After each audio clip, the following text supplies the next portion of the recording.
অনুভব আর রঙ্গন পাশাপাশি একটি রেস্টুরেন্টে বসে আছে। দুজনে আপাতত নীরবতা পালন করছে, কারো মুখে কোনো কথা নেই। বেশ কিছু সময় পরই রঙ্গন আগে বলল, কেমন আছিস? আলহামদুলিল্লাহ, তুই? ভালো। আবারও চুপ হয়ে গেল। এখন কি বলবে? হঠাৎ চোখ গেল রাস্তা দিয়ে দুটো ছেলে, দুজন দুজনের কাঁধে হাত রেখে হেঁটে চলেছে। বেশ সুন্দর লাগছে দৃশ্যটা, কিছু একটার সাথে মিলে যাচ্ছে। আঙ্গুল উঁচু করে অনুভবকে সেদিকে দেখালো। অনুভব সেদিকে তাকিয়ে মুচকি হেসে বলল, ছেলে দুটোকে আমাদের মতো লাগছে না?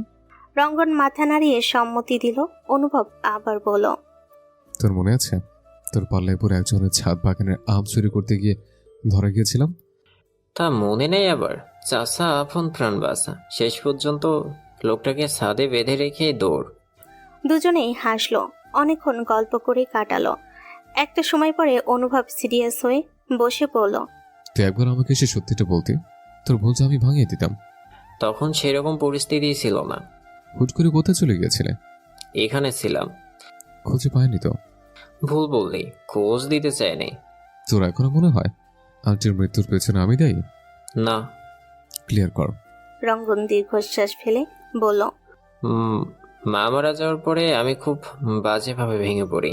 মায়ের থেকে দূরে থাকলেও মা আছে এটা ভেবে ভালো থাকতাম, কিন্তু মা নেই এটা আমি মেনে নিতে পারিনি।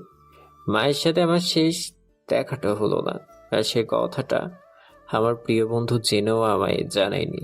এটা মানাও আমার পক্ষে সম্ভব ছিল না। বাবা আমাকে বোঝায় তদন্ত করে দেখবে, আমি মেনে নিলাম। তোকেও ভুল বুঝে দূরে চলে যায়। কোনো কিছু ভালো লাগতো না, ভীষণভাবে একা হয়ে পড়ি। বাবার সাথে কোনো কালেই আমার ভালো সম্পর্ক ছিল না। সবসময় রাগ হতো, নিজের একাকিত্ব দূর করতে উল্টাপাল্টা জিনিসে আসক্ত হয়েছে। সিগারেট হয়ে যায় আমার নিত্যদিনের সঙ্গী। নিজের যত্ন নেওয়াটাও ভুলে গেলাম। বন্ধুত্ব হলেও কিছু বখাটে গোছের ছেলেপেলের সাথে। তাদের টাকা দিলে যা বলতাম তাই করতো। সারাদিন পিছু পিছু ঘুরতো। বাবা আমাকে মায়ের থেকে দূরে সরিয়েছিল, তাই তাকেও শিক্ষা দিতে প্রচুর টাকা খরচ করতাম। মারামারি করে বাবার কাছে বিচার চাইতে পাঠাতাম। সব কিছু থেকে দূরে থাকতে তার দম্ভ ভাঙতে সেমিস্টার ড্রপ দিলাম, হয়ে গেলাম বখাটে। বড় রাস্তার মোড় ছেড়ে কিছুটা গেলে যে সিগারেটের দোকান পাওয়া যায়, ওইটাই আমার ঘর হয়ে গেল। তবে বেশিরভাগ সময় আমি ঢাকাতেই থাকতাম।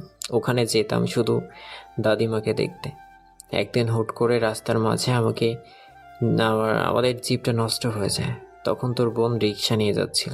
রাস্তার মাঝে জিপ দাঁড়িয়ে থাকায় তারা যেতে পারছিল না। তখন আমার সেই বন্ধুগণ তাকে দেখে গান ধরে। হুট করেই তোর বোন নেমে এসে তোর পরিচয় দেয়। তখন ঠিক করি। অনুভব তাকে থামিয়ে দিয়ে বলল, তাকে প্রেমে ফেলে আমার কষ্ট দিবে, কিন্তু হলো তো উল্টা। তার প্রেমে তুই পড়ে এখন আমার পেঁচে পেঁচে করছিস। সবই নিয়তি, কিন্তু বিশ্বাস কর মেয়েদের নেশা আমার কোনো কালেই ছিল না।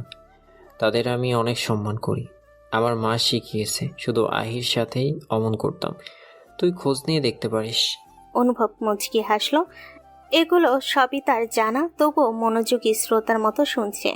রঙ্গনকে থামতে দেখে বলল, তারপর বল, তোর ভুল ভাঙলো কি করে? একদিন হুট করে ইশতিয়াক পাঠানকে ফোনে কাউকে বলতে শুনি। অনুভব নিজেও তো জানতোই না। আমি তার কাছে গিয়ে জানতে চাইলে কি জানতো না, উত্তর দিল না। বলল ভুল শুনেছি। তারপর তারা আছে বলে বেরিয়ে গেল। আমি তখন খোঁজ নিয়ে জানতে পারি তুই অ্যাক্সিডেন্টের ঘটনা আমি জানার কয়েক ঘন্টা আগেই জেনেছিলি। আর কিছু শুনিস না? না, আর শুনতে পাইনি। অনুভব চুপ হয়ে গেল। প্রমাণ ছাড়া কিছু বলা যায় না। আপাতত সে কিছু বলবে না। এত বছর পর সত্যটা জানতে পারলো, কিন্তু তার মাথায় আসছে না ইশতিয়াক পাঠান কেন তার নাম নিয়েছিল। না, বের করতে হবে। আর তার ভাবনার মাঝেই রঙ্গন বলল, ভালোবাসি। কাকে? তোকে। জানি। তোর বোনকেও। তাও জানি। চাকরি পেয়েছি, তুই জানিস? এসএস কোম্পানিতে। হ্যাঁ। এর পিছনেরও হাতটা তোর, তাই না? কি জানি, হতে পারে। হেয়ালি করছিস? তোর থেকেই শেখা। তোর বোনকে দিবি? একটা শর্তে। বলে ফেল। তোকে ঘর জমায় থাকতে হবে। অনুভব বলল। রঙ্গন হয়তো রাজি হবে না, কিন্তু তাকে অবাক করে দিয়ে রঙ্গন বলল, আরে আমি তো ঘর জামাই হওয়ার জন্য এক পায়ে দাঁড়িয়ে আছি, তুই অফারটা দিতেই লেট কেন করলে? তুই জীবনে ভালো হবে না। আরে আমি ভালো হয়ে গেলেও তোকে আর কেউ ভালো মানুষ বলবে? তখন সবাই আমাকে নিয়ে পড়ে থাকবে। অনুভব দীর্ঘশ্বাস ফেল। একে কিছু বলে লাভ নেই, তবে একটা চমক অবশ্যই দেওয়াই যায়। উঠে দাঁড়ালো। তাকে উঠতে দেখে রঙ্গন নিজেও উঠে দাঁড়ালো। অনুভব ইশারা করে পেছনে তাকাতে বলল। রঙ্গন পেছনে তাকাতে ঝড়ের বেগে কেউ এসে তাকে জড়িয়ে ধরল। প্রথমে বুঝতে একটু দেরি হলো, যখন বুঝলো তখন মুখে হাসি ফুটে উঠল। রঙ্গন ভাইয়া, তুমি আমার আপন ভাইয়া? ইচ্ছের কথা শুনে রঙ্গনের চোখ ছলছল করে উঠল। কি বলবে বুঝতে পারছে না, তাই চুপ করে রইল। এবার অনুভব ইচ্ছেকে কাছে টেনে এনে চোখ মুছিয়ে দিতে দিতে বলল, কিরে, আমার বউকে কাঁদাচ্ছিস কেন? কথা বল। রঙ্গন হুট করে অনুভবকে জড়িয়ে ধরে বলল, সরি দোস্ত। It's okay. তুই এত ভালো কেন? তুই এত খারাপ জন্য। ওকে সব বলেছিস? এবার ইচ্ছের সাথে কথা বল। ইচ্ছে, বোন আমার এদিকে আয়। পাশাপাশি চেয়ার টেনে বসলো দুজন। টানা 2 ঘন্টা যাবৎ 2 ভাই বোন গল্প করলো। ইচ্ছে তো 1000 বার জিজ্ঞেস করেছে, তুমি আমার ভাইয়া? তাদের গল্প দেখে অনুভব অবাক চোখে তাকিয়ে রইল। মনে হচ্ছে কতদিনের চেনা জানা। সারাটার সময় ইচ্ছে রঙ্গনের হাত ধরেছিল, যেন হাত ছাড়লে তার ভাইটা আবার হারিয়ে যাবে। তবে এত কিছুর মধ্যে রঙ্গনের অভিযোগ কমলো না। ওহিকে কেন সাথে আনেনি এটা নিয়েই 2-4টে কথা শুনিয়ে দিল, কিন্তু অনুভব সেদিকে পাত্তা না দিয়ে বলল, অনেক গল্প হয়েছে, এখন এক জায়গায় চল। রেস্টুরেন্ট থেকে বেরিয়ে গাড়ি নিয়ে সোজা কাজী অফিসে গেল। তা দেখে রঙ্গন অবাক হয়ে বলল, এখানে কেন? বিয়ে করবি না? আজকে? কোনো সমস্যা? না, আমি অলওয়েজ রেডি। চল। ভেতরে ঢুকতেই দেখলো ওহি মুখ গোমরা করে বসে আছে। তার পাশে আবির, আরিয়া, জিনিয়া, জিহান সবাই বসে আছে। রঙ্গন গিয়ে ওহির পাশে বসতেই সে উঠে দাঁড়ালো। তাকে উঠতে দেখে সবাই অবাক সুরে বলল। ওহি মুখ ফুলিয়ে বলল, করবো না আমি বিয়ে, আমার ইচ্ছা। ইচ্ছে ছুটে এসে বুঝিয়ে সুঝিয়ে রঙ্গনের পাশে বসিয়ে দিল। তাকে বসতে দেখে রঙ্গন টিটকারি মেরে বলল, কিরে, বিয়ে করবি না বলে? চলে যাব কিন্তু। যা। ওহি চুপ করে রইল।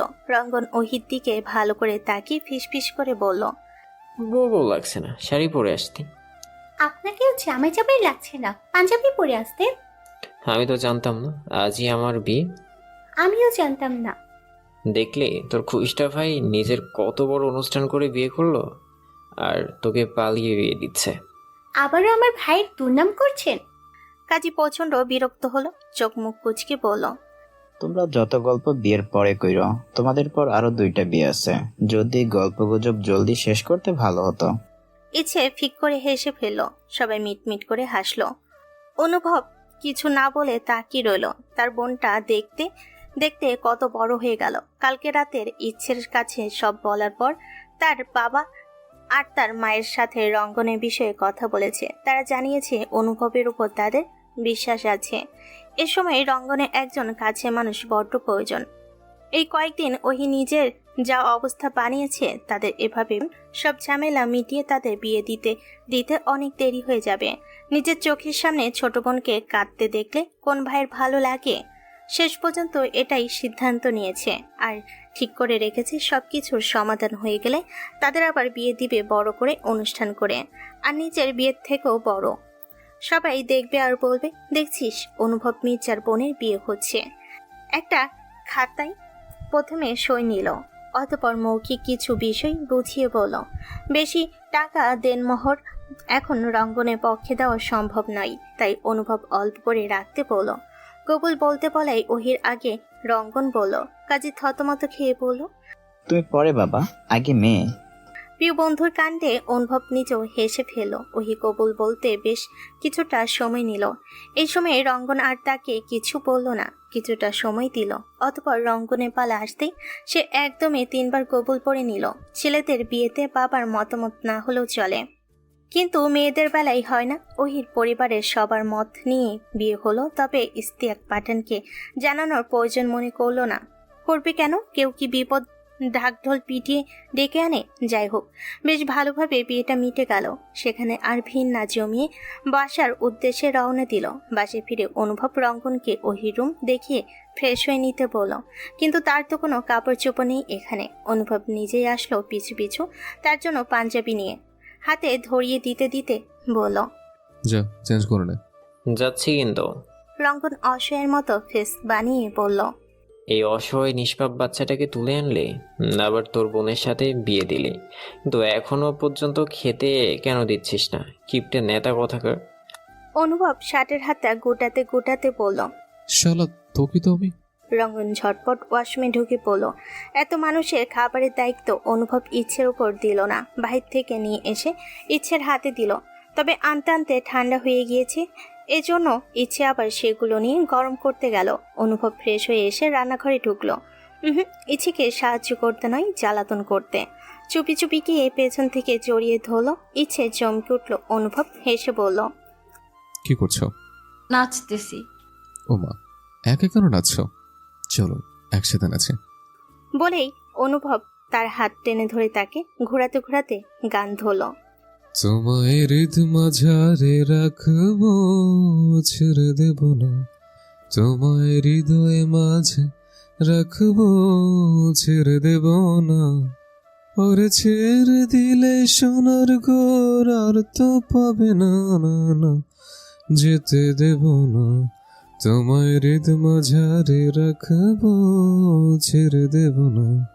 কয়েক পাক দিতে ইচ্ছের মাথা ঘুরে উঠল। বিরক্ত হয়ে চোখ মুখ কুঁচকে বলল। শুনুন এমপি মশাই, তরকারি পুলে কিন্তু আপনার নাচানাচি বের করে দেব। তোমার হুমকিতে আমি ভয় পাই? আমি কালকেই। চলে যাচ্ছে তো বাবা। রঙ্গনার ওহি যখন খেতে বসলো তখন আবির আর চয়ন ফুল নিয়ে এসে ওহির রুমটা সুন্দর করে সাজিয়ে দিল। তারা আগেই খেয়ে নিয়েছিল। সাজানো শেষ হতে আবির আফসোস করে বলল। আমার যে কবে বিয়ে হবে, সবাই বিয়ে করে নিল। চয়ন মুচকি হেসে বলল। ভাইয়ের বিয়েতে ভাবির একটা বান্ধবী এসেছিল না, কি যেন নাম? ও হ্যাঁ, জিনিয়া। তার সাথে তোমার দারুণ মানাবে আবির। আবির দুই কান হাত দিয়ে চেঁচিয়ে বলল। না না, আমার এখনো বিয়ের বয়সই হয়নি। রাতে খাওয়া দাওয়া শেষ হতেই ওহি রাগ করে রুমে না গিয়ে ইচ্ছে রুমে বসে রইল। অনুভব একটু কাজে বাহিরে গেছে, ফিরতে একটু রাত হবে। আবির আরিয়া বাসর সাজিয়ে বাসে চলে গেছে। ইচ্ছে তাকে এটা ওটা বলে বোঝাচ্ছে, কিন্তু এই মেয়ে কোনো কথা কানে নিচ্ছে না। ওই ফুলে ফুলে সজ্জিত ঘরে রঙ্গন বেশ অনেকটা সময় ধরে পায়চারি করছে। এদিকে তারপর আসার কোনো নাম নেই। এতক্ষণ বিছানায় উঠে বসেছিল, এখন নেমে দরজার কাছে উকি ঝুঁকি মারছে আর বিড়বিড় করে বলছে। এতদিন শুনেছি বউ আগে আসে, বর পরে আসে, কিন্তু এখন দেখছি উল্টো। সব কপাল রে রঙ্গন, সব কপাল। 1 ঘন্টা পেরিয়ে যাওয়ার পরও ওহির আসার কোনো নামগন্ধ নেই। বিরক্ত হয়ে নিজেই বেরোলো ওহিকে খুঁজতে। অনুভবের রুমের সামনে এসে টোকা দিল। ইচ্ছে বুঝলো কে এসেছে। ভাইয়া এসো। আমার বউকে দেখেছিস? কোথাও খুঁজে পাচ্ছি না। ওই বিছানায় কম্বল মুড়ি দিয়ে আটিসাটি হয়ে শুয়েছিল। রঙ্গনের কথা শুনে নাড়াচাড়া করা বন্ধ করে দিল। ইচ্ছে সেদিকে তাকিয়ে বলল। তোমার সে রাগ করেছে। আমার কাছে না আসলে রাগ কেমনে ভাঙাবো? যাবে না বলছে, এখানেই থাকবে। এই বাসায় তো 2টাই বেডরুম, তাহলে অনুভব এসে কোথায় থাকবে? কোথায় আবার? তোমার রুমে পাঠিয়ে দেব। দুই ভাই বোন ওহিকে শুনিয়ে শুনিয়ে কথাগুলো বলল, তবু এই মেয়ের কোনো রেসপন্স নেই। হুট করে রঙ্গন ওহিকে কোলে তুলে নিয়ে বলল। বিয়ে করেছি বউ নিয়ে থাকার জন্য, শালাকে নিয়ে কেন থাকবো? তলব করে দিস, এটাকে আমি নিয়ে যাচ্ছি। রুমে এনে বিছানার উপর ওহিকে দুম করে ফেলে দিল। বেচারি চশমা খুলে মুখের উপর এসে পড়ল। সোজা হয়ে বসে চশমা ঠিক করে নাক টানতে টানতে বলল। আপনি জীবনেও ভালো হবেন না। না, তোর আর তোর ভাইয়ের কাছে আমি সারা জীবন খারাপ হয়ে থাকতে চাই। ওই মুখ ফুলিয়ে ঘরে বসে রইল। রঙ্গন ফ্লোরে হাঁটু গেড়ে বসে ওহির পা টেনে এনে তার হাঁটুর উপর রাখলো। অতপর পকেট থেকে 1 জোড়া নূপুর বের করে পরিয়ে দিল আর বলল। আপাতত দামি কিছু দেওয়ার মতো আমার কাছে কিছু নেই। এই দুটো আজকে সকালেই কিনেছিলাম তোকে দিব বলে, কিন্তু এভাবে দিতে পারবো ভাবিনি। আর শোন, মায়ের গহনা রয়েছে আমার কাছে, অর্ধেক তোর আর অর্ধেক ইচ্ছের। আপাতত সেগুলো আর কিছু টাকা ওহির হাতে ধরিয়ে দিয়ে বলল। দিনমোহরের কিছু টাকা রাখ, আর বাকি টাকা দেওয়ার জন্য কিছুদিন সময় লাগবে। ঠিক আছে। এখনো রেগে আছিস? ওহি আর রাগ করে থাকতে পারল না। মুচকি হেসে নূপুরের দিকে তাকিয়ে বলল। অনেক সুন্দর লাগছে। রঙ্গন মুখে হাত দিয়ে অভিনয় করার মতো করে বলল, আস্তাগফিরুল্লাহ, নাউজুবিল্লাহ। একা রুমে একটা সুন্দর ছেলে দেখে তাও এভাবে নজর দিচ্ছিস? ওহি নিজের মাথায় চাটি মেরে বলল, প্রথমত আপনাকে সুন্দর বলি নাই, দ্বিতীয়ত তুই বলা এখন অন্তত বন্ধ করুন। রঙ্গন সে কথায় পাত্তা না দিয়ে ওহিকে রাগাতে বলল, ভীষণ সিগারেট খেতে ইচ্ছে করছে, ধরাবো? অবশ্যই, তবে দুটো ধরাবেন, একসাথে খাবো আজকে। রঙ্গনে চোখ দুটো বেরিয়ে আসার জোগাড়। তার বউ এমন কথাও পারে? চট করে নিচ থেকে উঠে বলল, হ্যাঁ, না না, আস্তাগফিরুল্লাহ, সব খেতে হয় না। ওই একটু দূরে সরে বসে বলল। একদম কাছে আসবেন না, দূরে থাকুন। রঙ্গন বিছানায় টান হয়ে শুয়ে পড়ে ওহির হাত ধরে টান দিয়ে কাছে এনে বলল, দূরে থাকবো মানে? আমার বাচ্চা কাচ্চা কান্নাকাটি করছে দুনিয়ায় আসার জন্য। আর শোন, আমার ছেলের সাথে তোর ভাইয়ের মেয়ের বিয়ে দিবেন। অতপর তোর ভাইকে নাকি দড়ি দিয়ে ঘুরাবো। তাই আগে ভাগে তাকে আনার ব্যবস্থা করতে হবে। সকাল সকাল ইচ্ছে উঠে পড়েছে। কয়বেলা বাহিরের খাবার এনে খাওয়াবে? বাড়ির বউ হিসেবে তার একটা দায়িত্ব আছে না? সে কি আর হাতে পায়ে ছোট আছে যে রান্না বান্না পারবে না? বেশ পারবে। যে ভাবনা সেই কাজ। কোমরে ওড়না পেঁচিয়ে লেগে পড়লো কাজে। প্রথমে ফ্রিজ থেকে মাংস বের করে ভিজিয়ে রাখলো। তারপর রুটি বানানোর জন্য চুলায় গরম পানি বসিয়ে দিল।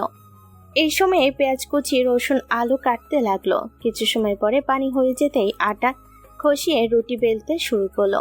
ধানের আটা রেডি করলেই শক্ত হয়ে যাবে। একটা করে বেলছে আর ভাজছে। রুটি বানানো শেষ হওয়ার আগে চট করে মাংস বসিয়ে দিল। অনুভবের ঘুম ভাঙতে বা পাশে চোখ মেলে দেখলো ইচ্ছে নেই।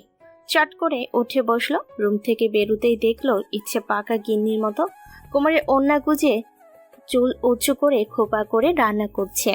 অনুভব দেওয়ালের সাথে হেলান দিয়ে সেদিকে কিছু সময় চেয়ে রইল। সবাই ওঠার আগেই ইচ্ছের রান্না প্রায় শেষের দিকে। তবে হুট করে তার মনে হলো কেউ তার দিকে তাকিয়ে আছে। আশেপাশে তাকাতেই দেখলো তার এমপি মশাই দু হাত ভাঁজ করে হেলান দিয়ে দাঁড়িয়ে আছে। ইচ্ছে ভুরু নাচিয়ে বলল, কি দেখছেন? বউ দেখছি, বউ। আগে দেখেননি? প্রতিদিনই দেখি, তবুও মন ভরে না। সকাল সকাল ঢং করতে এসেছেন? ওটা তোমার কাজ। হ্যাঁ জানি। চা খাওয়াবে? আচ্ছা বসুন, দিচ্ছি।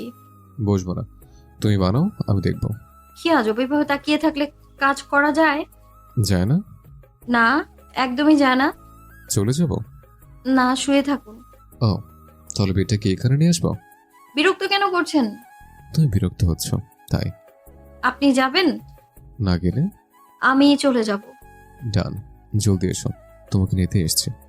ইচ্ছে রেগে জোরে চিল্লানোর আগেই অনুভব এসে তার মুখ চেপে ধরে ফিসফিস করে বলল, আর কি করছো?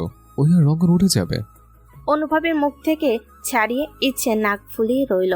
অনুভব তা বুঝে ইচ্ছের মুড ঠিক করতে বলল, কি রান্না করেছ? গোবরের কাবাব। ছি, কি বাজে খাবার। আপনি কি খেয়ে দেখেছেন? না। তাহলে কি করে বুঝলেন বাজে খেতে? অনুমান করেছে। অর্থাৎ মনে মনে তো খেয়েছেন। অনুভব বিব্রত হলো। এই মেয়ের সাথে সে কথাই পারবে না। তাকে হার মেনে নিতে দেখে ইচ্ছে হাসলো। অতঃপর রসিয়ে রসিয়ে বলল, মোরগের মাথায় থাকে ঝুটি, ইচ্ছে বানিয়েছে গরম গরম রুটি। বাহ, জমে যাবে। ইচ্ছে মুচকি হেসে বলল, যান ফ্রেশ হয়ে আসুন, একটু পর আবির ভাইয়ারা চলে আসবে।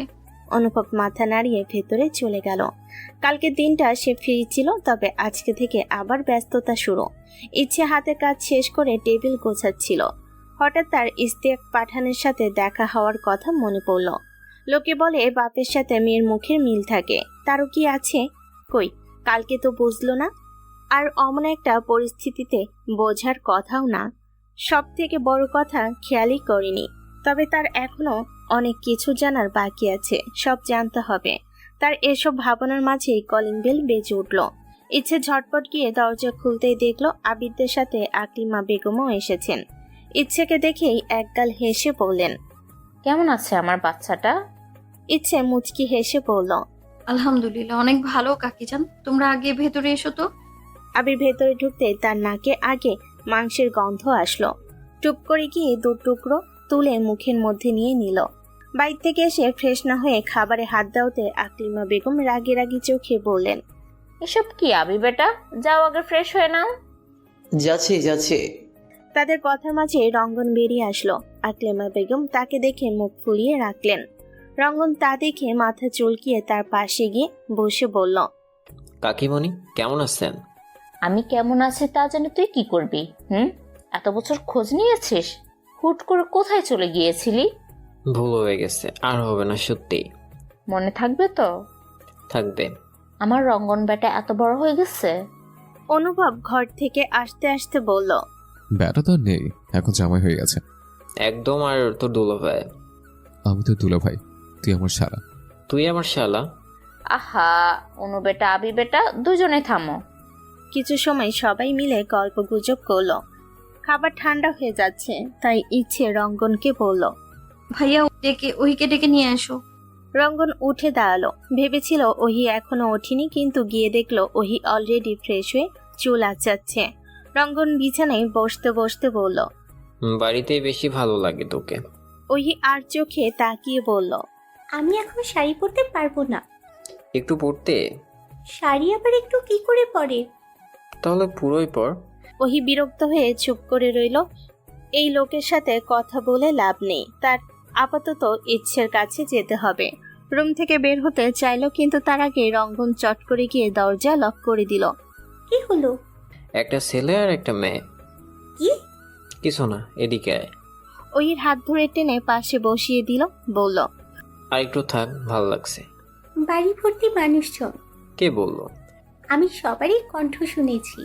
রঙ্গন ওহির কোলে চট করে শুয়ে পড়ে বলল। সকাল সকাল সুন্দরী বউ রেখে যেতে দিতে ইচ্ছা করছে না। ওহি কিছু বলল না, রঙ্গনের মাথায় হাত বুলিয়ে দিতে লাগলো। রঙ্গন আবার বলল, তোর ঘুম হয়েছে? ওহির ছোট্ট জবাব। রঙ্গন হতাশ সুরে বলল, কোথায় সকাল সকাল জামাই থেকে গান শুনতে যাবে? এমন বালাই বালাই কেন করছিস? আচ্ছা বলুন। রঙ্গন সত্যি সত্যি গান ধরল। ভালোবাসি বলে দাও আমায়। ওহি চোখ বন্ধ করে গানটা শুনলো। গান শেষ হতে রঙ্গনের ফোনে কল আসলো। রঙ্গন উঁচু করে দেখলো অঙ্কন কল দিয়েছে। রিসিভ করতে কিছু একটা বলে কেটে দিল। রঙ্গন মুখ কালো করে উঠে দাঁড়ালো। ওহি অবাক হয়ে জিজ্ঞেস করলো, কি হয়েছে? ইশতিয়াক পাঠানের মা মারা গিয়েছে, আমাকে যেতে হবে। আপনার দাদি? আমার কেউ না। বলেই রুম থেকে বেরিয়ে গেল রঙ্গন। ওহি তার যাওয়ার দিকে চেয়ে রইল। আনোয়ারা বেগম কাল থেকে মুখ গোমরা করে বসে আছেন। শফিক সাহেব অনেকবার কথা বলার চেষ্টা করেছে, তবুও কথা বলছে না। গিন্নি, তুমি কি সত্য সত্যি আমার সাথে আর কথা বলবে না? না। কিন্তু কেন? তুমি ইচ্ছের কথা তার ভাইকে কেন বলতে অনুমতি দিলে? সে যদি এখন ইচ্ছেকে নিয়ে যেতে চায়? শফিক সাহেব হাসলেন। এতক্ষণে বুঝলেন রাগ করার আসল কারণ কি। বললেন, কোথায় নিয়ে যাবে? ভুলে যাচ্ছ সে এখন অন্য কারো বউ, যেন তেন লোকের বউ নয়, এমপির বউ। আমাদের কাছে যদি আর আসতে না দেয়? তুমি বড্ড বেশি ভাবছো। তুমি বুঝবে না আমার মনের অবস্থা। তাহলে কে বুঝবে? কেউ না।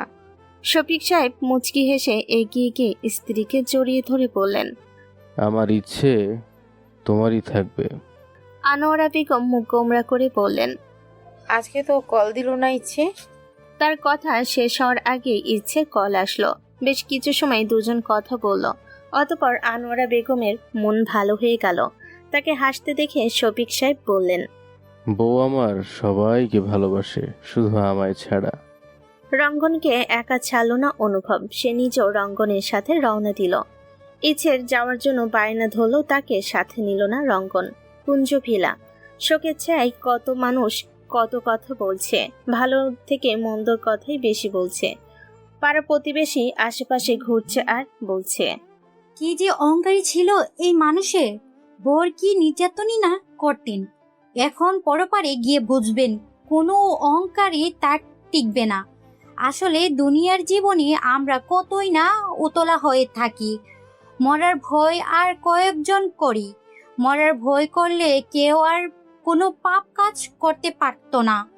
তার বলে যারা কথা আর কম দিয়ে সবাই এখন তাকে বিচার করবে। ইয়াসমিন বেগমের লাশ সদর দরজা বরাবর নিচে রাখা হয়েছে। অনেক মানুষ এসে দেখে দেখে যাচ্ছে। কালকে মাঝরাতে সম্ভবত মারা গেছেন। তার সাথে যে নার্সটা থাকতেন তিনি কালকে রাতে থাকতে পারেননি। শর্মিলা বেগম নিজেও অসুস্থ, আরেকজনকে টানার শক্তি এখন তার ছিল না। সকালে যখন ইস্তেক পাঠান জানতে পারলেন তার মা আজকে একা ছিলেন, দৌড়ে রুমে গিয়ে দেখেন মায়ের নিঃশ্বাস চলছে না, বন্ধ। দীর্ঘদিন যাবৎ অসুস্থ থাকায় কেউ কেউ বলছেন মরে গেলে ভালো হয়েছে, বেঁচে গেছেন। ইস্তেক পাঠান মায়ের লাশের পাশে পাথরের মতো বসে আছেন, না কথা বলছেন আর না কান্না করছেন, শুধু চেয়ে চেয়ে দেখছেন। অঙ্কন তার পাশে বসে সান্ত্বনা দিচ্ছে। মানুষের কথার আঘাত রুহু অবধি পৌঁছায়। ইয়াসমিন বেগমের কথার আঘাত রঙ্গনের মা মেনে নিতে পারল, সে কোনোদিন মেনে নিতে পারেনি। প্রচন্ড রাগ হতো, তবু ছোট থাকায় কিছুই করতে পারত না। তাই আজ তার মৃত্যুতেও তাকে নাড়াতে পারল না। আসলে জীবনে কিছু মানুষকে কখনো মাফ করা যায় না। রঙ্গন বাসায় ঢুকে সোজা শর্মিলা বেগমের রুমে চলে গেল। পিছু পিছু অনুভব নিজেও গেল। বিস্তারিত বর্ণনা তিনি তাদের দিল। অনুভব সব শুনে শুধু দীর্ঘশ্বাস ফেলল। একটু পরে অঙ্কনও সেখানে আসলো। কিছু সময়ের ব্যবধানে অনুভব বেরিয়ে পড়ল। তার আর সময় নেই, এখন যেতে হবে। এত মানুষের ভিড়ে ইস্তেক পাঠান তাকে আর খেয়াল করল না। রঙ্গনের সব কাজ শেষ করে বাড়ি ফিরতে ফিরতে সন্ধ্যা লেগে গেল। এক সপ্তাহ পরে বেশ ভালোই কাটছে চারজনের সংসার। ইস্তেক পাঠান রঙ্গনের বিয়ের কথা জেনেও এখন কিছু বলেননি। এই বিষয়টা অনুভবের ঠিক হজম হয়নি, তবুও সে চুপ করে আছে। এরই মাঝে অনিমা বেগম এসে তাদের সাথে দেখা করে গেছে। যদি রঙ্গন তার খুব একটা পছন্দ হয়নি, কিন্তু মেয়ের ভালো থাকার জন্য সেটা প্রকাশ করেননি। ওই বিয়ের কথা শুনে আফসোসের শেষ নেই জিনিয়ার। কত কথাই না শোনালো, শেষ পর্যন্ত আজকে টিট নিয়ে তবেই ছেড়েছে। আর সাথে ফ্রিতে নিয়েছে আবিরের নাম্বার, বেশি জোর করায় ওহি দিয়েছে। আর সাথে কথা নিয়েছে যে সে নাম্বার দিয়েছে এটা যেন ভুল করেও না বলে। জিনিয়া রাজি হয়ে গেছে। রাতে আবির বসে গভীর মনোযোগ দিয়ে বই পড়ছিল।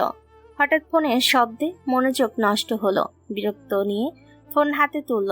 অচেনা নাম্বার দেখে কিছু সময় চেয়ে রইল, তারপর বলল, হ্যালো, আসসালামু আলাইকুম। কে বলছেন? আপনার ভালোবাসার মানুষ।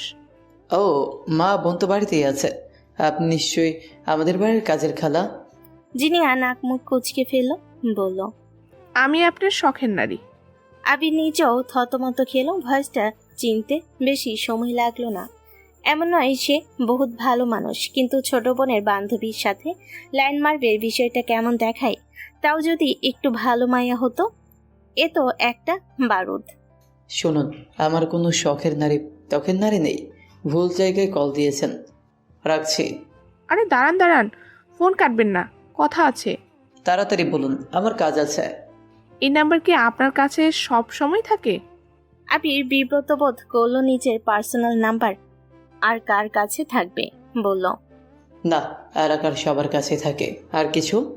জিনিয়া হাসলো। না, লোকটাকে জ্বালাতে তার ভালোই লাগছে। হুট করে আবির ফোন কেটে ব্লক মেরে শুয়ে পড়ল।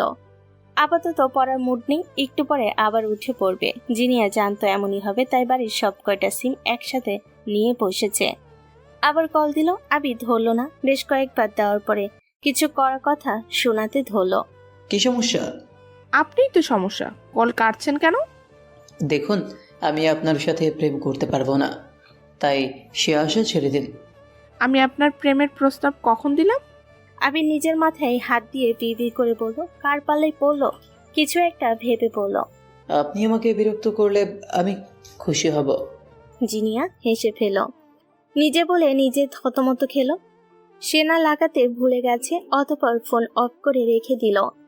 না, এখন এটা ছাড়া উপায় নেই। থাক, একটু অফ থাকুক। ওহিদের পুরোদমে ক্লাস চলছে, কয়েকদিন পরে পরীক্ষা। কোম্পানির চাকরি মানেই কষ্ট। রঙ্গন এখন আর আড্ডা দেওয়ার সময় পাচ্ছে না। রাত 8টায় বাসে আসে, সকাল 10টায় অফিসে চলে যায়। অনুভব তাকে বলেছিল এই চাকরি ছেড়ে দিয়ে তাদের অফিসে জয়েন করতে, কিন্তু সে রাজি হয়নি। তবে এত কিছুর মাঝেও রঙ্গনের তেরামি করার স্বভাবটা যায়নি। রাতে খাওয়া দাওয়া শেষ করে ওই রুমে এসে দেখে রঙ্গন ফ্লোরে টান টান হয়ে শুয়ে আছে।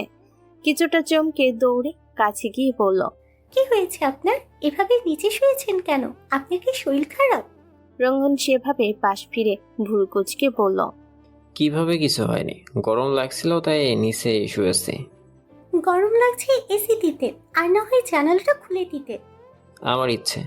ওহি বিরক্ত হয়ে উঠে যাচ্ছিল, তার আগেই রঙ্গন হাত ধরে টেনে পাশে শুইয়ে নিয়ে বলল, তুইও থাক, আজকে নিচে ঘুমাবো, ভাল লাগবে। কি জ্বালা, খাট রেখে নিচে কেন ঘুমাবো? আমি বলেছি তাই। আমি পারবো না, আমার ঠান্ডা লেগে যাবে। ওষুধ কিনে দিব। ওষুধ খেতে আমার ভাল লাগে না। সে তো প্রথম প্রথম আমাকেও লাগতো না। আপনি উঠবেন? না। ঠিক আছে, আমাকে উঠতে দিন। তাও না। ওহি পানির জগটা ফেলে এসেছিল, ইচ্ছে তা দেখে আর ডাক দিল না, নিজেই দিতে এলো, কিন্তু দরজা খোলা রেখে তাদের ফ্লোরে শুয়ে থাকতে দেখে প্রচন্ড অবাক হলো। অতঃপর গলা খাকারি দিয়ে এক হাত দিয়ে চোখ ধরে বলল, আমি কিছু দেখিনি। রঙ্গন তবু উঠল না, বলল, দেখলেও সমস্যা নেই, দেখতে পারিস। সঙ্গে সঙ্গেই ওহি তার পেটে একটা গুতা মেরে উঠে বসলো, তারপর বলল, আমার সমস্যা আছে, শয়তান লোক একটা। তোরই জামায়। ওহি কড়া চোখে তাকিয়ে ইচ্ছের থেকে জগ নিয়ে নিল। ইচ্ছে আর দেরি করলো না, হাসতে হাসতে বেরিয়ে গেল। রুমে ঢুকে এভাবেই হাসতে হাসতে অনুভবের গায়ের উপর পড়ল। বেচারা ফাইল নিয়ে কাজ করছিল, হুট করে এমন হয় কিছুটা ভ্যাবাচাকা খেয়ে গেল। কি হচ্ছে? পাগলের মধ্যে হাসছিস কেন? ব্যাস, ইচ্ছের হাসি বন্ধ, কোমরে হাত দিয়ে বলল, কি বলেন, আমি পাগল? কোনো সন্দেহ আছে? অবশ্যই আছে। কালকেই আপনাকে চোখে ডক্টরের কাছে নিয়ে যাব। কেন? এই যে একটা সুস্থ স্বাভাবিক ভালো একটা মেয়েকে দেখে চোখে না দেখে পাগল চোখে দেখছেন, তার জন্য। অনুভব চোখ ছোট ছোট করে বলল, ভুল হয়ে গেছে আমার, এখন পড়তে বসো, যাও। এত পড়া পড়া কেন করেন? বউকে দিয়ে কি চাকরি করাবেন নাকি? হ্যাঁ, অবশ্যই। দেখেছেন আপনার পেটে পেটে কত শয়তানি। অনুভব গম্ভীর হলো, থমথমে গলায় বলল, শোনো মেয়ে, আমার বহুত কাজ বাকি, এখন বিরক্ত করো না, তুলে রাখো। আমার কাছে শেষ হলে আমি নিচে তোমাকে ডেকে বলবো। বেবি যান, এখন আসুন, আমি বিরক্ত হতে বসে আছি, একটু বিরক্ত করে যান। ইচ্ছে মুখ ভেঙচি দিয়ে তার মতো করে অভিনয় করে বলল, শুনুন এমপি মশাই, আপনাকে বিরক্ত করতে আমার বইই গেছে। ঠিক আছে, এখন যাও। যাব মানে আমি এখন দাদাজানকে ফোন। অনুভব কড়া চোখে তাকাতেই ঝটপট গিয়ে পড়তে বসলো। না, এখন আর কিছু বলা যাবে না বলেই ধমক খাবে। ইচ্ছেরা পরের দিন সকালে ভার্সিটিতে যাওয়ার সময় চলন্ত রিক্সা থেকেই দেখলো অনুভব একটা মেয়ের সাথে রেস্টুরেন্টের ভেতর ঢুকছে। আর একটু ভালোভাবে খেয়াল করে দেখলো মেয়েটা পায়েল খন্দকার। এর আগেও একদিন দেখেছিল, সেদিন কষ্ট না পেলেও আজকে ভীষণ কষ্ট পেল। চলো চোখে ওহির দিকে তাকিয়ে বলল, ইচ্ছে বলল, এই জন্যে বুঝি এমপি মশাইয়ের সকাল সকাল বাইরে যাওয়ার এত তাড়া ছিল? ওহি চশমাটা ভালোভাবে পরিষ্কার করে আবারও তাকালো না, এবারও একই জিনিস দেখলো। সাধারণত তার ভাই সব সময় মেয়েদের থেকে দূরে থাকতে পছন্দ করে, আর সেখানে তার বিয়ে করা বউ আছে, নিশ্চয়ই কাজে কোনো বিষয় এসেছে। ইচ্ছের হাত ধরে বোঝানোর চেষ্টা করলো, দেখ, না জেনে রাগারাগি করবি না, দিন শেষে তো তোরই কাজে আসবে, তাই না? বাসে আসতে ভালোভাবে জিজ্ঞেস করিস, বলবো। ইচ্ছে নাক টানতে টানতে বলল, কোনো দিন শেষ টেস নেই, আমার কাছে আসার চেষ্টা করুক একবার, তোর ভাইয়ার হাত পা ভেঙে রেখে দেবো আমি। তা না হয় ভাঙবি, কিন্তু তুই কাঁদছিস কেন? আমি কাঁদছি না, চোখ থেকে পানি পড়ছে। ওহি বিষয়টা সামাল দিয়ে বলল, চল বাসায় যাই। মামা, আপনি চলেন। হঠাৎ ইচ্ছের মত পাল্টে গেল, রিক্সা থেকে নেমে পড়ল। সাথে সাথে ওহিও নেমে তার পিছু পিছু নিতে বলল, কোথায় যাচ্ছিস? আমি এখনই সব জানবো। দেখ, ভাইয়া যদি জানে তুই তাকে সন্দেহ করছিস তাহলে কষ্ট পাবে। আমি তাকে সন্দেহ করছি না, কিন্তু অন্য মেয়ের সাথে সে রেস্টুরেন্টে যাবে এটাও আমি মানতে পারছি না। আর তুই চুপ থাক, নিজের ভাইয়ের হয়ে একটাও কথা বলবি না। ওহি আর কিছু বলল না, এখন কিছু বললো লাভ নেই। হঠাৎ মনে হলো সে তাড়া দেয়নি, দৌড়ে গিয়ে ভাড়া মিটিয়ে আবার ইচ্ছে পিছু নিল। অনুভব আর পায়েল টেবিলের মাঝে একটা খবরের কাগজ নিয়ে কিছু একটা দেখলো, তারপর পায়েল কিছু একটা বুঝিয়ে বুঝিয়ে বলছে আর কলম দিয়ে দাগ টেনে দেখাচ্ছে। ইচ্ছে ভেতরে ঢুকে কোনো দিকে না গিয়ে সোজা তাদের টেবিলে গিয়ে চেয়ার টেনে বসলো। ওহি গিয়ে তার পেছনে দাঁড়িয়ে রইল। চেয়ার টানার শব্দে দুজনেরই মনোযোগ নষ্ট হলো। অনুভব মাথা তুলে ইচ্ছে আর ওহিকে দেখে অবাক হয়েই বলল, তোমরা এখানে? ইচ্ছে সেভাবেই বসে বলল, একই প্রশ্ন, আপনারা এখানে? পায়েল বোধহয় বুঝলো ইচ্ছের মনোভাব, বলল, আমরা একটা কাজে জরুরি বিষয়ে আলোচনা করতে এসেছি। সে যাই হোক, তোমরা কেমন আছো তাই আগে বলো। ইচ্ছে সে কথার উত্তর না দিয়ে বলল, কোন বিষয়ে? একটু সিক্রেট, এখন বলা যাবে না। ইচ্ছে এবার অনুভবের দিকে তাকালো, তার দিকে তাকিয়ে আছে। আপনি কিছু বলবেন না? না, বাসায় যাও। যাব না। বাসায় গিয়ে সব বলবো। এখন কেন নয়? অনুভব চোখের পলক ফেলল না, সেভাবে একদিনে তাকিয়ে থেকে গম্ভীর কণ্ঠে বলল, শোনো মেয়ে, সন্দেহ খুব খারাপ একটা অসুখ, যে একটা সুস্থ সুন্দর সম্পর্ককে সমাপ্তি করে দিতে পারে। খামোখা সন্দেহ করে কষ্ট পেও না।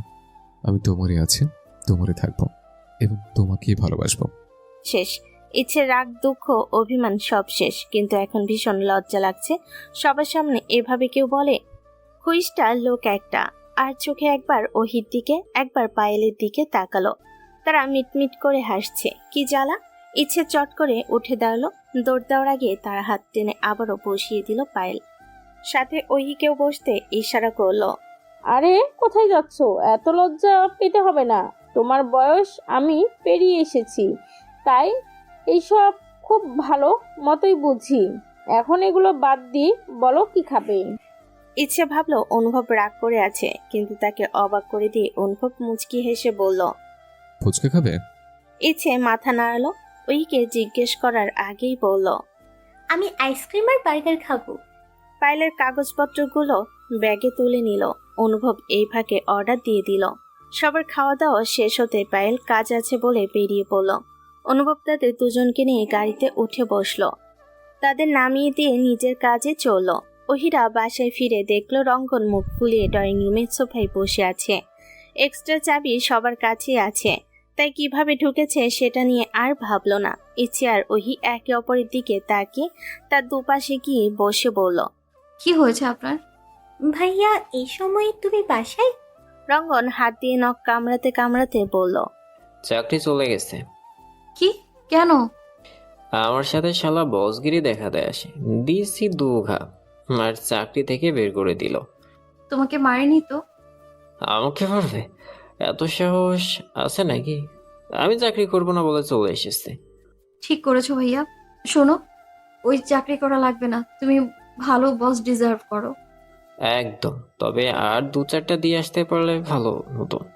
তো দিলে না কেন? আরে সবাই ধরে ফেললো না, তার জন্যই তো। আচ্ছা সমস্যা নেই, আবার দেখা হলে না হয়। ওহি মাথায় হাত দিয়ে তাকিয়ে আছে। তাদের দুজনের যে একই রক্ত, এতে কোনো সন্দেহ নেই। তাই বলে দুটোরই একই রকম হতে হবে না। এখানে আর বসে থাকা যাবে না, এ লোক জীবনও ভালো হবে না। উঠে রুমের দিকে চলে গেল। সেদিকে তাকিয়ে ইচ্ছে বলল, ওহি মনে হয় রাগ করলো। আরে না, আমাদের কথাই বিরক্ত হয়ে চলে গেছে। দুই ভাই বোন একই রকম। আসলেই। অতঃপর দুজনেই হাসলো। ইচ্ছে ফ্রেশ হবে বলে উঠে গেল। রঙ্গনও রুমে চলে গেল। ওই রুমে ঢুকেই দেখলো রঙ্গন জপজপে ভেজা কাপড় চোপড় বিছানার উপর রেখে দিয়েছে। মেজাজটা বিকে গেল। ভেজা কাপড় কেউ বিছানায় রাখে? দাঁতে দাঁত চেপে হাত দিয়ে তুলে ছুঁড়ে মারল।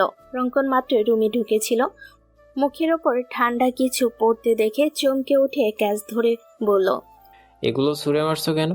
ওহি তেড়ে এসে বলল, এগুলো কোথায় রেখেছিলেন? রঙ্গন গা ছাড়া ভাব নিয়ে সেগুলো বেলকনিতে রেখে এসে বলল, আর বলিস না, গোসল শেষে ওগুলো নিয়ে মেলার জন্য বের হয়েছিল। হুট করেই তোর ভাইয়ের ফোন আসলো। বেলকনিতে যেতে যেতে কেটে যেত, আর সোফায় রাখলেও ভিজে যেত, তাই বিছানায় রেখেছে। সোফা ভেজার কথা ভাবলেন আর বিছানার কথা ভাবলেন না? অবশ্যই ভেবেছি। শোন, বিছানায় চাদর তুলে তুই ধুতে পারবি, কিন্তু সোফা তুলে তো আর পারবি না। ওই মাথায় হাত দিয়ে বসে বলল, না না, এ লোককে সোজা বানাতে না পারলেও তার জীবনে শান্তি আসবে না। রঙ্গন গিয়ে তার পাশে এসে বসে ওই হাত ধরতে ওই হাত ছাড়িয়ে উঠে দাঁড়িয়ে প্রচন্ড রাগ নিয়ে বলল, একদম হাত ধরবেন না, আমার জীবনটা জ্বালিয়ে পুড়িয়ে শেষ করে দিল। রাগ করে যে বাপের বাড়ি চলে যাব তার উপায় নেই। আমার ভাইকে আপনি খুশটা বলেন, কিন্তু আসল খুশটা যে আপনি সে কি তা জানেন? এখনই জানাবো। আজকে আসুক ভাইয়া, আমি থাকবো না আর আপনার সাথে। বলে ধূপধাপ পা ফেলে বেরিয়ে গেল। রঙ্গন চোখ পিটপিট করে তাকিয়ে রইল। না, এখন তার রাগ ভাঙাতে যাওয়া যাবে না, উল্টো আরো রেগে যাবে। বাকিটা ইচ্ছে সামলে নিবে। এখন একটু ঘুমানো প্রয়োজন। বিছানায় টান হয়ে শুতে পিঠ ভিজে উঠল। বিরক্ত নিয়ে উঠে বসতে দেখলো ওহি দরজার সামনে কোমরে হাত দিয়ে দাঁড়িয়ে আছে। কি? ওগুলো এখন তুলে ধুয়ে দিবেন। আমি পারবো না। আপনি পারবেন, আপনার ঘাড় পারবে। তো আমার ঘাড় দিয়ে করিয়ে নেয়। করবেন না তো? না। তাহলে আপনার বোনকে দিয়ে ধুয়ে নিব। দাঁড়ান, ইচ্ছে? আমি যাচ্ছি না। যান। রঙ্গন সেগুলো তুলে নিয়ে বাথরুমে ঢুকে পড়ল। তার মাথায় একটা কথাই ঘুরছে। তার সাদা সিধা বউটাকে কি ভূতে ধরলো? রাতে ইচ্ছে শাড়ি পরে গুনগুন করে গান গাচ্ছে আর নাচছে। অনুভব চেয়ে দেখছে, কিছু বলছে না। মূলত সে ইচ্ছে করে রাগ করার ভান ধরে আছে। কি হলো, এখনো কথা বলবেন না? কি করব বলুন? অন্য মেয়ের সাথে আপনাকে দেখে আমার খারাপ লাগছিল। বিশেষ করুন আমার দোষ নেই, খারাপ লাগার দোষ। অনুভব তবুও চুপ করে রইল। ইচ্ছে গিয়ে তার পাশে বসে পড়ল, বলল, দেখুন আমাকে সুন্দর লাগছে না? তাকালোই না। ইচ্ছে তবুও হাল ছাড়ল না, বলল, কবিতা শুনবেন একটা? অবশ্যই শুনবেন, দাঁড়ান বলছি। আগেরকার দিনের নায়িকা ছিল ববিতা, আমি বলতে পারি অনেক ভালো কবিতা। আপনি কাপ আমি চা, আপনি বাপ আমি মা, আপনি অনেক ভালো, শয়তানের মন হয় কালো, আমার সাথে বললে কথা দূর হবে আপনার মনের ব্যথা। অনুভব উঠে বসে পড়ল। ইচ্ছের হাত টেনে বসিয়ে খোলা চুলগুলো খোপা করার মতো করে পেঁচাতেই পেঁচাতে বলল, অনেক হয়েছে, আমার মাথা কাটাতে হবে না, আমার রাগ নেই। আসলেই? সে কথার উত্তর না দিয়ে অনুভব উঠে দাঁড়ালো। তারপর বেলকুনি থেকে একটা লাল গোলাপ নিয়ে এসে ইচ্ছের খোপায় গুজে দিয়ে পেছন থেকে জড়িয়ে ধরে বলল, শোনো বউ, আজকে বোধহয় তুমি একটু বেশি সুন্দর লাগছে। এক ফুল আরেক ফুলের সৌন্দর্য হাজার গুণ বাড়িয়ে দিয়েছে। ইস্তেক পাঠানের মতিগতি ইদানিং বোঝা দেয়। সারাক্ষণ কিছু একটা ভাবতে থাকে।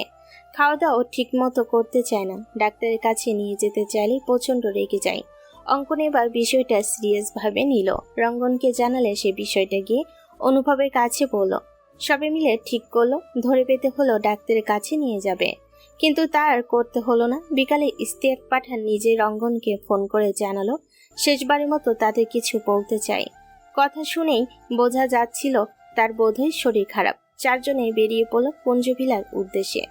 ইস্তেক পাঠানের রুমের সামনে দাঁড়িয়ে ছিল অঙ্কন। সবাই আসতেই একসাথে ভেতরে ঢুকলো। ইচ্ছে দাঁড়িয়ে এখনো মুখের ফেস মেলানোর চেষ্টা করছে। কেন জানে না, তার কষ্ট এবং রাগ দুটোই হচ্ছে। তাকে অন্য কারোর কাছে দিয়ে দেওয়ার জন্য নয়, তার মাকে কষ্ট দেওয়ার জন্য। রঙ্গন আগে কথা বলল। আপনার কোথায় কষ্ট হচ্ছে? ইস্তেক পাঠান ভাঙ্গা ভাঙ্গা গলায় বলেন, কোথাও না তো। অনুভব ইস্তেক পাঠানের পাশে বসে বলল, কিছু বলতে চান আঙ্কেল? সেদিন রাতে অ্যাক্সিডেন্ট অন্য কারোর জন্য নয়, আমার জন্যই হয়েছিল। রঙ্গনের মা হুট করে সেই রাতে এসে ছেলের কাছে যাওয়ার জন্য জেদ ধরল। সচরাচর সে এমন কখনোই করতো না। আমি অবাক হয়ে বলেছিলাম কাল দিনে নিয়ে যাব, সে শুনলো না। বলল তার হাতে নাকি সময় নেই, একবার ছেলেকে দেখতে চাই। শেষ পর্যন্ত বিরক্তি নিয়ে তাকে নিয়ে চললাম রঙ্গনের কাছে। তার উপরের রাগ নিয়ে প্রচন্ড জোরে গাড়ি চালাচ্ছিলাম আমি, কিন্তু ও কিছু বলছিল না। তাই আমি আরো জোরে চালানো শুরু করি। হুট করে ব্রেক হারিয়ে কিছু একটার ধাক্কা খেলাম। আমার হুঁশ ছিল। দুজনকে দুই গাড়িতে তুলে নিয়ে হাসপাতালে যাওয়া হলো। রঙ্গনের মাকে যে হাসপাতালে নিয়ে গিয়েছিল সে আর কেউ না, অনুভব নিজেই। তবে সে তোর মাকে চিনত না, তাই তোকে বলেওনি। আমাকেও সে খেয়াল করেনি, কিন্তু আমি তাকে হালকা হালকা দেখেছিলাম। হাসপাতালে নেওয়ার পর ডাক্তার জানায় সে মারা গেছে। প্রথমে ভাবি হয়তো আমার জন্য, কিন্তু তারা পরীক্ষা করে জানায় অ্যাক্সিডেন্ট করে না, তার আগেই সে মারা গেছে। তবে সে কথা আমি কাউকে জানিনি। রঙ্গন আঘাত চোখে তাকিয়ে বলল, মায়ের মৃত্যুটা আমাকে কেন দিলেন না? তোর পরীক্ষা খারাপ হবে ভেবে। আপনি কি মানুষ না? এই জন্যই আমি পড়াশোনাটা ছেড়েছিলাম। আপনাকে কোনো দিন আমি মাফ করব না। ইস্তেক পাঠান কিছু সময় চুপ থেকে বলল, অনুভব, তোমাদের ম্যানেজার মতিন শিকদার ভালো লোক নয়। সে দীর্ঘদিন ধরে আমার হয়ে কাজ করছে। আর তোমাকে ফাঁসানোর কারণ ছিল তোমার বাবার সাথে আমার একটা শেয়ার ছিল, সেখানে কিছু গন্ডগোল হওয়ায় সে আমাকে বাদ দিয়ে দিয়েছিল। তাই আমি যখন জানলাম তুমি তার ছেলে, তখন আর চাইনি আমার ছেলে তোমার সাথে বন্ধুত্ব রাখুক। ওই হঠাৎ ছোট ছোট করে তাকিয়ে বলল, আপনার কি কষ্ট হচ্ছে? উত্তর দিল না। অনুভব ভাবলো একবার কি ইচ্ছের কথা বলবে। এতটা সময় ইচ্ছে একটা কথাও বলেনি, সে চুপচাপ দেখল। রঙ্গন হঠাৎ ইচ্ছের দিকে তাকিয়ে কিছু বলার প্রস্তুতি নিতেই ইশতিয়াক পাঠানের নাক দিয়ে রক্ত উঠতে লাগলো। সবাই ধরাধরি করে হাসপাতালে নিতেই মৃত ঘোষণা করা হলো, আর সাথে সাথে জানানো হলো ইশতিয়াক পাঠান সুসাইড করেছে। কেন, কি কারণ এসব বলার জন্য তো তিনি আর বেঁচে নেই। বিদায় বেলাতেও ইচ্ছের পরিচয়টা তার জানা হলো না, কিছু সত্য গোপনেই রয়ে গেল। তবে এত কিছুর পরও ইচ্ছে আর রঙ্গনের চোখে অশ্রু গড়াতে ভুলল না। ইচ্ছেদের পরীক্ষা শেষ, কিছুদিনে ছুটি পেয়েছে, বাড়িতে অলস সময় কাটাচ্ছে তারা। রঙ্গন পড়াশোনার পাশাপাশি নতুন চাকরি পেয়েছে, সে গ্যাপটা ছিল তা পূরণ করার চেষ্টা। অনুভব আজকে সমাবেশে গেছে, সেখানে গরিব মানুষদের খাদ্য আর পোশাক বিতরণ করবে। ইচ্ছে যেতে চেয়েছিল কিন্তু তাকে আর নিল না অনুভব। পরের দিন সবাই মিলে অহিতের বাড়ির উদ্দেশ্যে রওনা দিল। শর্মিলা বেগম রঙ্গনের দাদিমা এখনো অনুভবদের বাসাতেই আছেন, আর রঙ্গনের আলিশান বাড়িটা নিস্তব্ধ হয়ে পড়ে আছে। এতদিন পরে সবাই একসাথে হয়েছে, গল্প গুজবে মেতে উঠেছে সকলেই। হঠাৎ আফসানা মির্জা অনুভবের বাবা ফোন দিয়ে জানালেন তিনি আর বাহিরে থাকবেন না, খুব তাড়াতাড়ি দেশে আসবেন আর ওহিদের ধুমধাম করে বিয়ে দেবেন। সবাই ভীষণ খুশি হলো। অনিমা বেগম তো খুশিতে কান্নাই করে ফেললেন। তার কান্না দেখে আকলিমা বেগম নিজেও কান্না করে ফেলেন। কতদিন পর মানুষ দুটো এক হবে। শফিক সাহেবের শরীরটা ইদানিং ভালো যাচ্ছে না, এটা নিয়ে আনোয়ারা বেগমের চিন্তার শেষ নেই। ইচ্ছে এসে কটা দিন থেকে গেছে তাদের কাছে, নিয়ে যেতে চেয়েছিল সাথে করে, কিন্তু শফিক সাহেব গেলেন না। আজকে রাতের খাবার খাওয়ার পরে আনোয়ারা বেগম কান্নাকাটি করতে বসলেন। তাকে এভাবে কাঁদতে দেখে শফিক সাহেব বললেন, কি গো গিন্নি, কাঁদছো কেন? তুমি কি আমাকে একা করে চলে যাওয়ার চিন্তা করতেছো? শফিক সাহেব মুচকি হেসে বললেন, বয়স তো হয়েছে গিন্নি, তবে তোমাকে রেখে যাওয়ার যে ইচ্ছে আমারও নেই। আল্লাহ যদি ডাকে তাহলে যেন একসাথেই নিয়ে যান। শফিক ইশারা করে পাশে শুতে বললেন। আনোয়ারা বেগম শুতেই বললেন, আপনার মতো ঘরণী সবার হোক বিবিজান। আপনার মতো জামাইও সবার হোক মাস্টার মশাই। ভালোবাসি। আমিও। কতখানি? যতখানি আপনি ভালোবাসেন তার থেকে একটু বেশি। শফিক সাহেব হাসলেন। অনেক রাত হয়ে গেছে, এখন ঘুমানো দরকার। ঘুমিয়ে পড়ো, তোমার আমার প্রেম আলাপ শেষ হওয়ার না। ইদানিং ওহি ভীষণ দুর্বল হয়ে পড়েছে, ঠিকমতো খেতে পারে না, সবকিছু তার গন্ধ লাগে। আজকে আবার মাথা ঘুরে পড়ে গেছে, টেনশনে মাথা ফেটে যাচ্ছে অনুভব আর রঙ্গনের। ইচ্ছের কিছুটা সন্দেহতে সে ওহিকে পরীক্ষা করে নিতে বলল। ইচ্ছে পায়চারি করছিল, ওহি ধীরে সুস্থে বেরিয়ে আসলো। ইচ্ছে তার মুখের দিকে তাকিয়ে আছে সুখবরটা শোনার জন্য, কিন্তু সে কিছুই বলছে না। এবার বিরক্ত হয়ে বলল, কিছু তো বল। লজ্জা লাগছে আবার। তার মানে? ওই মুচকি হেসে মাথা নাড়ল। ব্যাস, ইচ্ছে দৌড়ে বেরিয়ে গেল সবাইকে জানালো। অনুভব আর রঙ্গনের দুজনে দু রকমের অনুভূতি হচ্ছে। অবাক করা বিষয়ে রঙ্গনের চোখ ছলছল করছে, তা দেখে মজা নিতে ছাড়ল না অনুভব। বলল, তোর কি বাবা না আসা পর্যন্ত অপেক্ষা করা গেল না? না, গেল না। নিজের বিয়ের অনুষ্ঠান হওয়ার আগেই বাচ্চা আসার অনুষ্ঠানের ব্যবস্থা করে দিলে? রঙ্গন হাসলো, বলল, শোন, অনুষ্ঠানটা আমানত হিসাবে তুলে রাখ। পরে যদি আমার ছেলের সাথে তোর মেয়ের বিয়ে না দিতে চাস তখন তাই সুযোগটা রেখে দিলাম। অনুভব মুখ ভেঙচিয়ে বলল, আচ্ছা থাক, আমার মেয়েকে তোর ঘরে দিব না। রঙ্গন উঠে দাঁড়িয়ে যেতে যেতে বলল, সে উত্তর পরে দিব, আগে তোর বোনকে দেখে আসি থাক। ওহি ঘরে বসে নিজে নিজে হাসছিল। রঙ্গন পেছন থেকে গিয়ে তাকে জড়িয়ে ধরে বলল, কিরে হাসছিস কেন? জানেন না নাকি? জানি, তবে আবার বল। পারবো না। বলতো, আমাদের ছেলে কার মতো হবে? ছেলেই হবে, আপনি শিওর? অবশ্যই। তাহলে আর কার মতো হবে? আপনার মতোই। দাঁড়া, ওর থেকেই শুনি। রঙ্গন ওহিকে বসিয়ে তার পেটে কান দিয়ে জিজ্ঞেস করলো, কিরে তুই কার মতো হবি বলতো? ওহি হাসছে। রঙ্গন নিজেই বসে তার দিকে তাকিয়ে বলল, ভালোবাসি তোকে। আমি বাসি না। কেন? আপনি তুই বলাটা কি এখনো বাদ দিবেন না? না, তোকে আর তোর ভাইকে তুই বলতে আমার অনেক ভালো লাগে। ঢং। রঙ্গন হেসে ওহির হাত ধরে বলল, আমার অগোছালো জীবনটাকে সুন্দর করে সাজিয়ে দেওয়ার জন্য অনেক অনেক ধন্যবাদ বউ। তোকে জ্বালাতন করতে আমার ভীষণ ভালো লাগে, আর আমি সারা জীবন এই কাজটাই করতে চাই।